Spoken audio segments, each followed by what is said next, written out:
1468ရထားဆွဲတဲ့ရထားအနီအစိမ့်အညိုညစ်အပြာ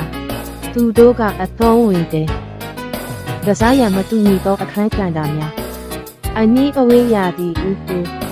တောင်စင်းပြခွေပပလေသောမတ်စ်နှင့်တငယ်ချင်းများသောမတ်စ်ဟာသားတွေပြောတယ်ဂျိန်အရန်ပြောဖို့ကောင်းတယ်ပါစီမီကိုအချစ်မီဆွဲတယ်ဘော်ဒွန်ဝုံတိုင်းကဲ့သို့မို့ထုံးအမလီအားလုံးသိတယ်ဟင်နရီဝီစီရတာကြိုက်တယ်အဲ့တော့သူမီရဝေပေးခြင်းပါသည်တို့ပြီးသူကစတုရန်လို့ဆိုကြပါစို့